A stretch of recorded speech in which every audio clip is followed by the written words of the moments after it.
Yo, what's poppin', my people? It's your boy Crooks the Great, back at you guys with another banger of a UFC 4 video. And in today's video, we're going to be using Jamahal Sweet Dreams Hill, fresh off his update as of the last patch. And we're going to be taking on, ironically, another damn Jamahal Hill here in the first matchup.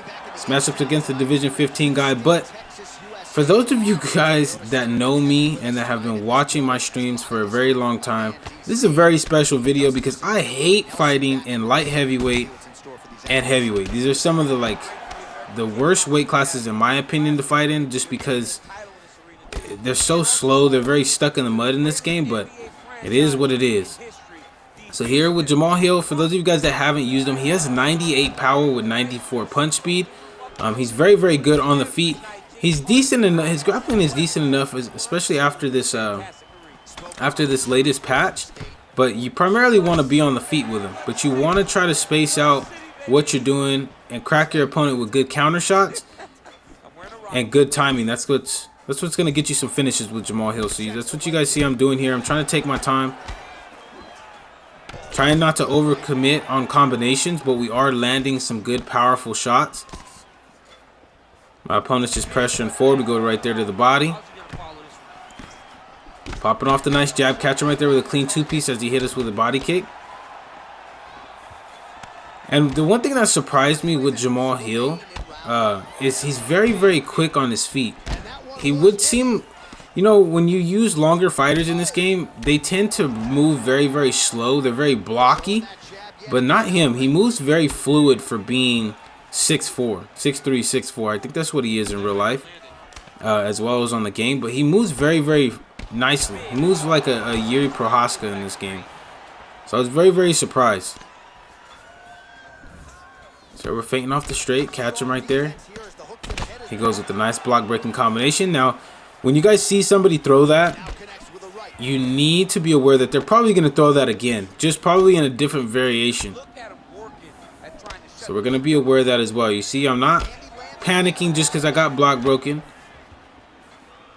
The stamina's looking nice. We major lunge out of the way of that straight. Go down to the body.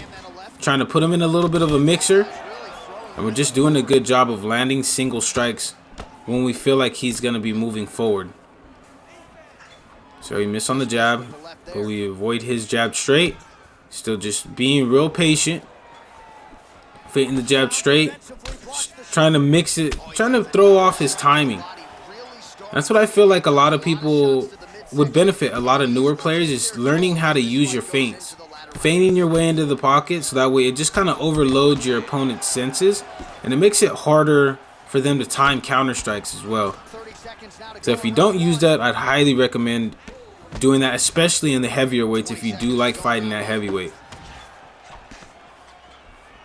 So we're just taking our time. Had a solid first round. That's going to be the end of the first round right there. A very, very clean work from us there, even though we have the bloody nose and he doesn't. Very solid work. We won that round.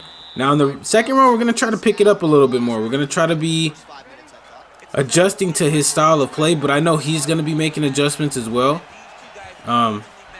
But we're going to be trying to look to get him out of there. And look, straight off the rip, there's another block breaking combination. Like I said in the last round, if they throw it once, they're most likely going to throw it again. But we hit him right there with a nice jab hook, hurt him. Trying to back him up. We're applying a little bit of pressure, going down to the body with a nice lead body hook. But we're not overcommitting on shots, guys. And you guys hear me say this in every single fucking video I make. Do not, and I repeat, do not just go crazy when you get somebody hurt. I see this shit all the time, man. People go crazy and then they get pull countered elbowed, or they get pull counter uppercutted, and then they get slept. So we just need to take our time. You just need to take your time sometimes too. So we're pressing forward. Nice front kick right there as I was moving in for a leg kick.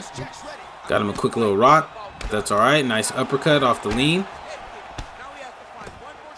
So now we need to back up and reset, because he did land 2 damaging shots with the front kick, and then he hit us with a clean uppercut. But we time out a beautifully timed straight, hurt him. Not overloading, just trying to get him up against the fence. Trying to get him to make a mistake, but he did a good job of moving off laterally.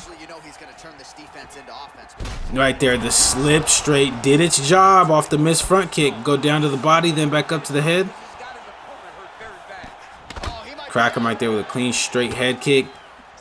Miss on the lead body hook, but we're still just throwing it out there just to try to bait him. Like right there, he threw the uppercut because he thought we were going down to the body. Close the distance, hit him with a nice body kick as he retreats. Crack him with a good 1-2. And so now he's more focused on slipping than he is throwing combinations. This is how you know that you got an opponent. When they start just slipping and moving their head when they were earlier in the round being offensive, you're damn close to breaking them. And that's exactly what he's doing here. Look, he's looking for the slip counter elbows or the pull counter elbows. So we're going to be aware of that. Crack him right there with a clean 1-2 or a clean jab hook. And now we're in the ground and pound scenario here with Jamahal Hill trying to get some damaging strikes off, but he did a good job of slipping that thing. So now we're in top mount. Did a good job of regaining his half guard. We're going to posture up, go immediately to side control on the free transition. Elbow in the head a couple times. And now we don't want to be stuck right there, so we go ahead and let him up. Now with 30 seconds left, we got to try not to eat anything damaging, and we actually sleep him right there with the nicely timed straight lead hook to the head.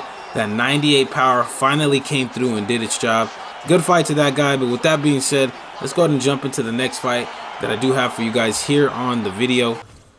Now here we are, guys. We are in the second fight with Jamahal Sweet Dreams Hill, and this time we're taking on a Division 20 Ankalaev. Now this matchup can be a little tough. It could be a little tough depending on how this guy plays it, because Ankalaev does have good grappling. He has high level grappling. So if this guy decides, you know what, I just want to try to just take this motherfucker down and start a ground war with him, it's going to make it a little tough. We got to be on our takedown denials, but it looks like he's more content to stand up with me, which is okay. This is what we want. Letting him have control of the octagon here. Chopping at that lead leg. We want to try to get him to switch into southpaw, but we catch him right there with a clean straight head kick early in the fight. We're still just chopping at that leg. Catch him right there with a clean uppercut off the leg kick. Now we're pressing forward just a little bit, but nice 1-2 right there by him. Lowered half of our head hold, so we got a back up and nicely timed front kick as he's entering in the pocket. So now we're feinting off still. Hit him with a nice slip straight, hurt him again for the second time in this round. Ooh, those were clean body shots, ladies. And I love seeing people go to the body like that when somebody's trying to go to the head. Very, very nicely done. But we hit him right there with a clean pull counter straight. Hurt him again for the third time in this round. And there's the first takedown attempt, and we deny that thing successfully. Now the tricky part about this matchup is Ankalaev is in orthodox and Jamahal Hill is a southpaw fighter. So sometimes the camera angles are just real fucking wonky, man. They're really wonky, and it leads to people getting takedowns that they wouldn't ordinarily get. But right there, we knock him down right there. And there, look, right there, the camera angle kind of fucked me. And we get taken down, but we did some nice damage there on the feet. So we're not really too worried about it. He goes for top mount. We're able to get the sweep right there as we were able to get to full guard and deny the transition to half guard. So now we're on top, taking our time, punching the body to gain that GA. We fake one time, fake two times. The GA meter's going up, so that lets me know he's now trying to block everything. And we finally take the transition to half guard right there. And now he throws up a Kimura. A Kimura from the half guard, one of the toughest submissions to actually get in UFC 4. But he did it just kind of as a setup.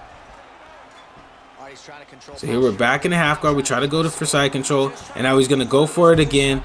So this time we're in a little bit of a worse position, but this guy isn't doing a very good job of keeping up with me, so he decides to cancel it right there. Goes back to his full guard. Punching the body with 30 seconds left. We're just trying not to get swept, so we deny that transition right there. We posture up, and we're going to get back to our feet here with Jamahal Hill. Yeah, we're just taking our time. We got to ride it out. Try to pop him right there with a front kick, but he did a good job of blocking it. Nice jab, spinning back fist, and that's going to be the end of the first round. We hurt him multiple times in that first round, and that's how you want to fight a solid round with Jamahal Hill. You want to be on your back foot, countering, landing heavy damage. So we want to try to maintain that style of play through the second round here. And I could be mistaken. Is Ankalaev a southpaw? Is he just switching to orthodox for no reason? I could be wrong, man. Like I said, I don't fight in this weight class a lot, so maybe Ankalaev is a southpaw and I'm just kind of talking out my ass a little bit, but it wouldn't make sense if he's a southpaw and this guy's using him in orthodox without getting his leg chopped. But either way, still making him pay for being in orthodox. Popping the jab off, going to the body nicely there. Nice slip straight into the double body hooks. Does some nice solid damage. Nice uppercut by my opponent right there. So now he sees that we're going to the body a lot. So we just got to be careful. Popping him with a nice jab straight. Staying patient with it. Crack him right there with a clean two-piece. Hurt him. Catch him right there. And now look, he's starting to bobblehead a little bit. Misses right there, and we make him pay with a nice minor step straight lead hook. Catch him again with another beautifully timed straight. And now I know this guy is starting to feel the heat because he's just getting fucked up. Every single time he throws strikes, he's getting dropped like right there off the clean uppercut. And now we're in a ground and pound scenario with Jamahal Hill for the first time in this fight. And we're landing some nice heavy ground and pound shots, but we're not able to get him out of there. But now we do know that chin health is going to be a lot lower than this guy probably would have liked. So now we're trying to finish him in the half guard posture up right there, but he did a good job of posting up them hooks. And then he goes for something that I didn't expect right there. He actually goes for the back sitting transition. He's able to get it. So now he's going to be on our backside, but he is going to roll back to our back right there. We punch, go to backside. And now I think he's probably going to try to take back mount right here, which he does. So we're going to deny that thing. We're going to try to get ourselves back to full guard, which we do so successfully right there. And now for those of you guys that know me, this is where I love to be at. I feel comfortable when I'm in my full guard, but he did a good job of getting out of there very, very quickly. We go to sprawl. Now we're just going to let him punch the body because we haven't been eating body punches or body damage at all. So we're okay here. This is a stalling out position. And he's not going too crazy with the body punches. But we had to deny that anaconda right there, or that guillotine. I don't know which one he was going for. So we're back up to our feet, crack him with a nicely timed straight as he was trying to go with the roundhouse kick, which is really weird. Ooh, nice knee to the body and counter. Nice lead hook right there, drops him. And that's going to be the end of the second round. That chin health is looking real ugly on this man. I ain't gonna cap as we hit him with that nice pull countered straight right there that dropped him. Then we dropped him with an uppercut, and then we dropped him at the end of the round again. So that was 3 drops in round 2 alone. And that's not even including the drops that we had in the first round. So that chin health is looking real suspect. And if you look suspect, we're getting you out of there in the octagon. I'm not gonna lie to you. So we're taking our time. Trying to close the distance, feinting to the body. Trying to catch him with a clean two-piece. But he's doing a good job of fighting back so that way it keeps something in our face. But we crack him right there with a clean, straight lead head kick, or straight head kick. Trying to push the pace a little bit. Catching the calf right there. He goes with a nicely timed knee. Clinches us up. We're able to get out of there. Popping out that jab. And now I know that this guy's feeling the pressure because he's starting to throw strikes even when I'm not in range. And we make him pay right there with a clean jab hook and gets the job done with Jamahal Hill. And surprisingly, Jamahal Hill is actually super fun to use in this game, guys. He's super, super fun. So I'd highly recommend, if you're going to be fighting light heavyweight, Jamahal Hill is the way to go if you're a striker. But that's it for the video, guys. If you guys did enjoy this video, make sure to slap that subscribe button as well as slap that like button.